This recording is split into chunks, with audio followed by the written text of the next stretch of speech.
আসসালামু আলাইকুম ওয়া রাহমাতুল্লাহ।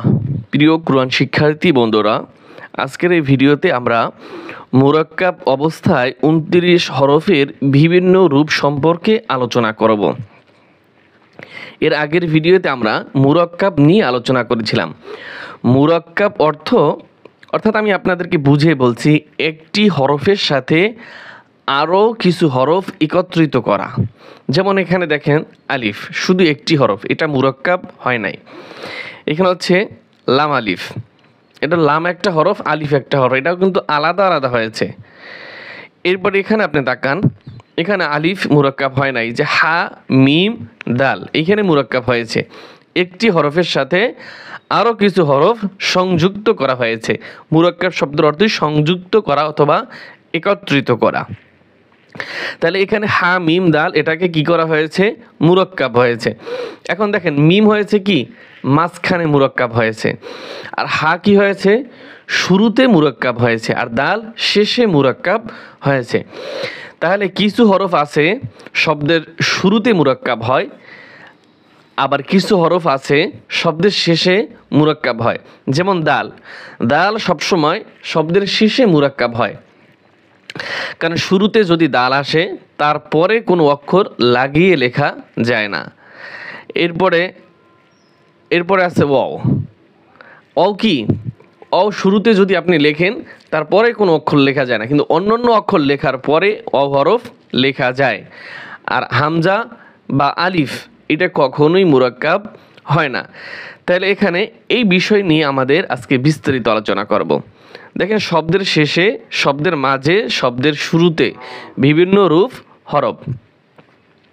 তাহলে আমাদের হরফ হচ্ছে আলিফ, আমাদের হরফ হচ্ছে কি? আলিফ। তাহলে আলিফ মুরাক্কাব হয়, হ্যাঁ আলিফও মুরাক্কাব হয়েছে। কখন? এই যে শব্দের শেষে। আর শব্দের শুরুতে আলিফ মুরাক্কাব হয় নাই। হা আলিফ, হা মিম দাল শব্দের শুরুতে। আর শব্দের মাঝখানে যখন আলিফ আসবে তখন এই যে কাফ মিম আলিফ লাম।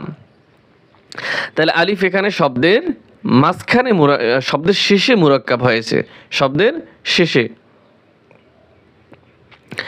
আর শব্দের শেষে, এটা হচ্ছে শব্দের মাঝে, এটা হচ্ছে শব্দের শেষে। যাই হোক, এখানে এটা লাম দিয়ে আর কি শব্দর মাঝখানে ধরা হয়েছে আলিফকে। আর এখানে শব্দের শেষে খ ওয়াও ফা আলিফ, শব্দের শেষে এখানে আলিফ কি হয়েছে? মুরাক্কাব হয়েছে। আবার বা যদি সম্পূর্ণ রূপে থাকে, পরিপূর্ণ রূপে, তাহলে বা হবে এরকমের। আবার বিভিন্ন রূপে বা 3 রকমের আসে, এই যে এই একরকম, এই একরকম, এই একরকম। তাহলে এরকম অন্য অন্য কায়দাগুলিতে আছে। এখানে এই বেদানে যে শুরুর বা, মাঝের বা, শেষের বা। এখানে আবার মুরাক্কাব দিয়ে বোঝানো হয়েছে এইভাবে। তারপরও আমি আপনাদেরকে বোঝানোর জন্য বলতে পারি, যখন আমরা আরবি লিখব অথবা আরবি পড়তে যাব, তখন এই যে বা আছে, এই বাটা শব্দের শুরুতে আসবে। কি আসবে? শব্দের শুরুতে এরকম বা থাকবে। আর এই বাটা থাকবে শব্দের মাঝখানে, আর এই বাটা থাকবে শব্দের শেষে। দেখেন, সেটাই কিন্তু এখানেও মনে হয় যে দেখানো হয়েছে। এই যে বা, এই যে বা শব্দের শুরুতে, শব্দের মাঝে বা,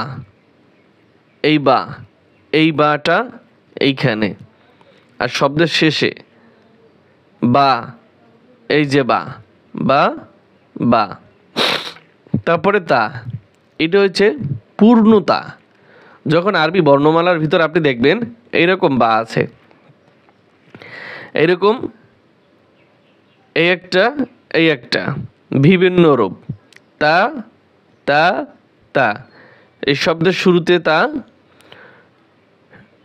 শব্দের মাঝে তা, শব্দের শেষে তা। আসলে এটি বোঝার জিনিস, আপনাকে বুঝতে হবে, কিন্তু আসলে এগুলো মুখস্থ করার জিনিস না।